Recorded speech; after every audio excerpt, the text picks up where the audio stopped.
তো সুপ্রিয় দর্শক, আসসালামু আলাইকুম। আশা করি সকলেই ভালো আছেন। মুমিন ইলেকট্রনিক্স চ্যানেলের পক্ষ থেকে আন্তরিক শুভেচ্ছা ও অভিনন্দন। তো ভিউয়ার্স, বরাবরের নাই আজকে আরও একটি নতুন ভিডিওতে চলে আসলাম। তবে আজকের ভিডিওটি একটু আলাদা হইতে যাইতেছে। তো ধৈর্য সহকারে অবশ্যই এই ভিডিওটি দেখবেন, নতুন কিছু জানতে পারবেন। তো ইতিমধ্যেই আমি একটি ভিডিও আপলোড করেছি। আমাদের নিজস্ব এমপিপিটি আসছে আর কি। তো আমাদের এমপিপিটি দিয়ে মূলত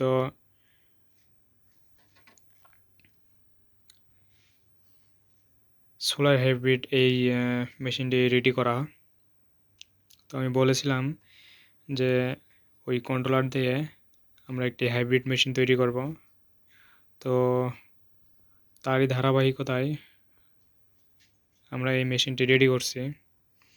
তো মেশিনটি হলো 1250V 1000 ওয়াটের। তো মোটামুটি 900 ওয়াট পর্যন্ত আমরা লোড দিতে সক্ষম। 900 ওয়াটে আলহামদুলিল্লাহ অনেক ভালো সার্ভিস পাইতেছি।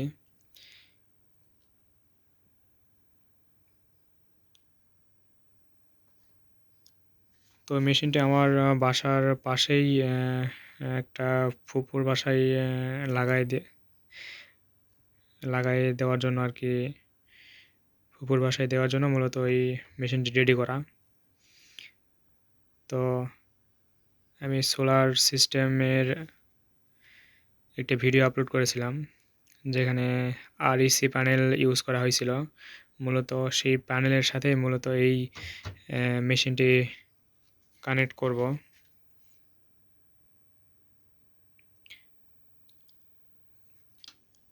তো যার জন্য ভিডিওতে আসা।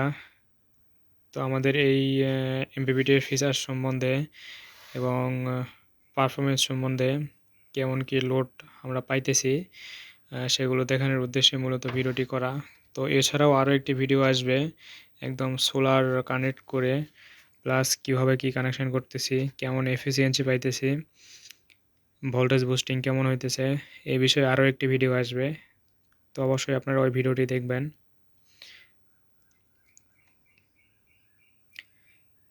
আর ওই ভিডিওর লিঙ্ক আমি এই ভিডিওর ডিসক্রিপশন বক্সে দিয়ে দিব, অথবা উপরে আই বাটনে আপনারা ওই ভিডিওর লিঙ্ক পেয়ে যাবেন। ওইখান থেকে লিঙ্ক নিয়ে আপনারা দেখতে পারবেন। যাই হোক, অনেক কথা বলে ফেললাম। তো আমাদের মোটামুটি ডিসপ্লেতে যদি একটু দেখাই, আমরা একটু লোডটা টেস্ট করি আগে। তো আমাদের দেখেন লোড মোটামুটি ব্যাটারি ভোল্টেজ 11.3, এসি আউট হইতেছে 224, লোড আছে 405 ওয়াট। আমরা অলরেডি এখানে 400 ওয়াট লোড দিয়ে রাখছি, 400 ওয়াট লোড দিয়ে রাখছি। আর এসি আউটে তো এসি ইন তো করা হয় নাই। তো হলো মোট বিষয়। আর এখানে এমপিপিটা আমরা ব্যবহার করছি সাস্টাইনের। তো খুব শীঘ্রই আমাদের নিজস্ব এমপিপিটিও চলে আসবে একই ক্যাটাগরির। তো উপরে সোলারের যেই ডিসপ্লে কনফিগারেশনটা, সেটা হলো আমাদের আপনারা দেখতে পারতেছেন যে battery volt 11.2, bypass mode on, solar volt 00, অর্থাৎ আমরা সোলার কানেক্ট করি নাই। তো সেটিও আমি দেখাবো।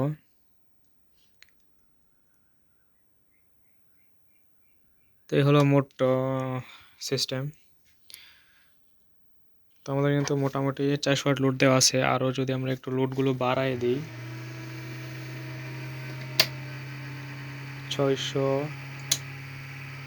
800, মোটামুটি 900 ওয়াট লোড দেওয়া হয়ে গেছে। আমাদের একটু যদি ডিসপ্লেতে দেখায়, ডিসপ্লে দেখেন যে 932 ওয়াট দেখাইতেছে। দেখেন 932 ওয়াট।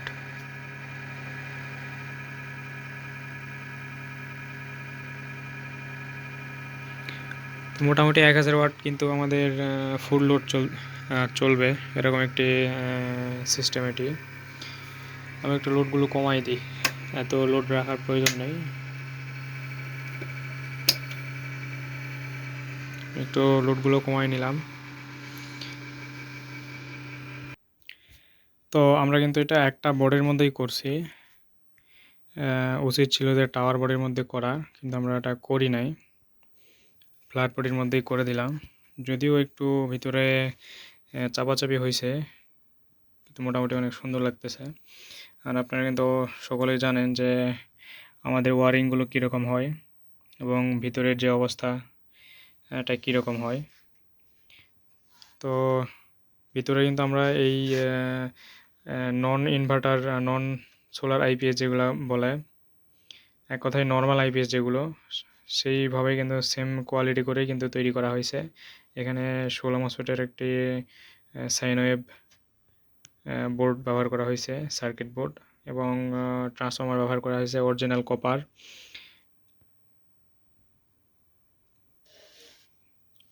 আর আমাদের 60 অ্যাম্পিয়ার এমপিপিটি চার্জ কন্ট্রোলার। তো এই হলো ভিতরের যে কম্পোনেন্টগুলো। তো আপনারা জানেন আমরা কথা যেটা বলি কাজেও সেটা করি। অনেকে দেখা যায় যে ট্রান্সফরমারের ক্ষেত্রেই বলি, অনেকে দেখা যাচ্ছে যে ভিতরে অ্যালুমিনিয়াম দিয়েছে, মুখে একটু এসে তামা দিয়ে করে দেখাইতেছে যে এই যে তামা দিয়েছে।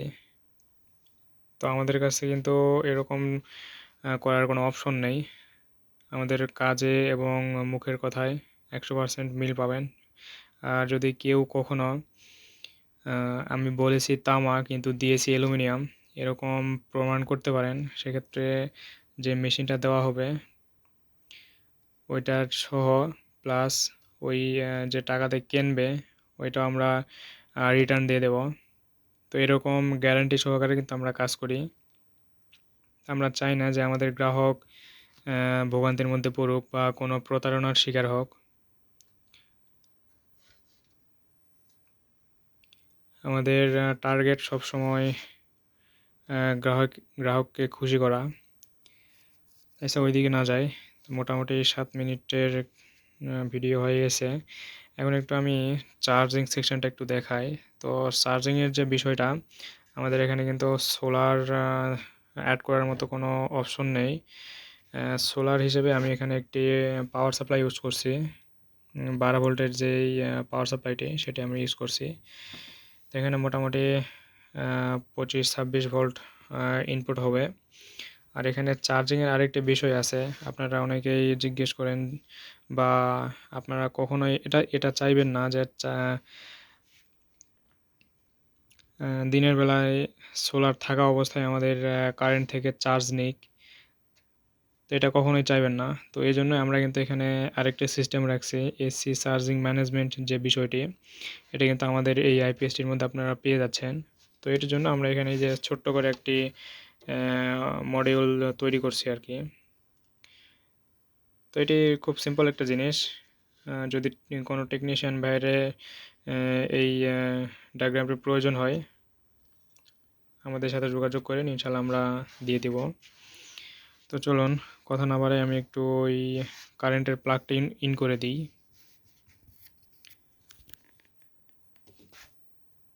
আমরা কিন্তু এখনও সোলারটা অ্যাড করি নাই। এই যে এটা আমাদের সোলারের এই ট্রান্সফরমারের ইনপুট এবং এটা আমাদের আইপিএসের ইনপুট। তো আমরা একটু আইপিএসের ইনপুটটা দিয়ে রাখি। তো আইপিএসের ইনপুট আমরা ইনপুট করে দিলাম। এই যে আমাদের ইনপুট পাইছে। ডিসপ্লেটা একটু দেখি, এসি ইন 231 ভোল্ট। আমরা যদি একটু চার্জিং অ্যাম্পিয়ারটা দেখি, তো মোটামুটি দেখেন 10 অ্যাম্পিয়ারে চার্জ নিচ্ছে। এখানে 11 অ্যাম্পিয়ার দেখাইতেছে, ওটা বিষয় না। আর আরেকটা বিষয়, এসির চার্জিং ম্যানেজমেন্টের যে বিষয়টা, আমরা কিন্তু এখনও সোলার অ্যাড করি নাই। আমরা যখন সোলার অ্যাড করব তখন কিন্তু এখানে যে কারেন্টের যেই চার্জিং অ্যাম্পিয়ারটা এটা কিন্তু চলে যাবে এবং আমাদের ডিসপ্লেতে লেখা উঠবে যে চার্জিং সুইচ, মানে চার্জিং একটি সুইচ করে রাখা হয়েছে। এক কথায় যখন সোলারের লাইন পাবে আমাদের গ্রিড চার্জ অফ থাকবে। তো এরকম একটা সিস্টেম। তো আমি যদি এটি একটু পরিয়ে দিই কারেন্টে, এই যে আমি একটু কারেন্টে পরিয়ে দিই, তাহলে এখানে আপনারা একটু মিটারের দিকে খেয়াল রাখবেন যে মিটারের অ্যাম্পিয়ার কিন্তু চলে যাবে। আমি এটা পরে দিলাম, এই যে মিটারের অ্যাম্পিয়ার কিন্তু চলে গেছে, এটা পরে দিয়েছি, মিটারের অ্যাম্পিয়ার চলে গেছে আমাদের, মানে সোলার অ্যাড হয়েছে, সকাল হয়েছে, সোলার অ্যাড হয়েছে। এখন কারেন্টের লাইন কিন্তু ইন টোটালি কারেন্ট থেকে চার্জিংটা টোটালি অফ হয়ে আছে এখন এই যে সোলার থেকে যেটুকু চার্জ সেটা কিন্তু স্টার্ট হয়ে যাচ্ছে আস্তে আস্তে। মোটামুটি 1-1.5 অ্যাম্পিয়ার মতো আমার এই ট্রান্সফরমার থেকে দিতে সক্ষম। তো 1-1.5 অ্যাম্পিয়ারেই মূলত চার্জ হবে। তো এই হলো সিস্টেম। এই যে 1.5 অ্যাম্পিয়ারের বেশি কিন্তু উঠবে না, যদিও একটি আমি ছোট ট্রান্সফরমার ইউজ করছি। তো 1.5 অ্যাম্পিয়ার পর্যন্ত এই চার্জ ক্ষমতা আর কি। এই ছোট যেহেতু আমি পাওয়ার সাপ্লাই করছি, যখন আমি সোলার লাগাবো তখন ইন টোটাল সব কিছু আপনাদের দেখাবো, জাস্ট বোঝানোর সাথে আমি এই ভিডিওটি করতেছি। আমি একটু যদি ডিসপ্লেতে দেখাই, এই যে দেখেন আমাদের ইনভার্টারের যেই ডিসপ্লে, এখানে সোলার সুইচ করা আছে। অর্থাৎ আমাদের কিন্তু ইনভার্টার থেকে যে চার্জিংটা এটা কিন্তু বন্ধ আছে। এবং আমাদের সোলারের ডিসপ্লেটা যদি একটু দেখি, সেক্ষেত্রে দেখেন সোলার ওয়াট মোটামুটি 28 ওয়াট পর্যন্ত উঠতেছে। Battery 12.1, bypass mode on. আচ্ছা, সোলার ভোল্টেজটা মোটামুটি 15 ভোল্ট পর্যন্ত দেখাইতেছে, সোলার অ্যাম্পিয়ার 2 অ্যাম্পিয়ার। তো হলো মোট যে বিষয়টি, আশা করি আপনারা বুঝতে পারছেন চার্জিং ম্যানেজমেন্টের যে বিষয়টি। তো এটি আরও খোলাখুলিভাবে বোঝাই দেবনি যখন আমি সোলার অ্যাড করব। তো ভিউয়ার্স, ভিডিওটি আর বেশি বড় করব না, সকলেই ভালো থাকবেন। দেখা হবে আরও একটি ভিডিওতে, এবং এই পরিপ্রেক্ষিতে আরও একটি ভিডিও আসবে। তখন আমি ইন টোটাল যদি কোনো কিছু বুঝতে সমস্যা হয় কমেন্টে জানাবেন, ইনশাল্লাহ আমি বুঝিয়ে দেওয়ার চেষ্টা করব। তো সুপ্রিয় দর্শক, সকলেই ভালো থাকবেন। ভিডিওটি এতদূর পর্যন্তই। আসসালামু আলাইকুম।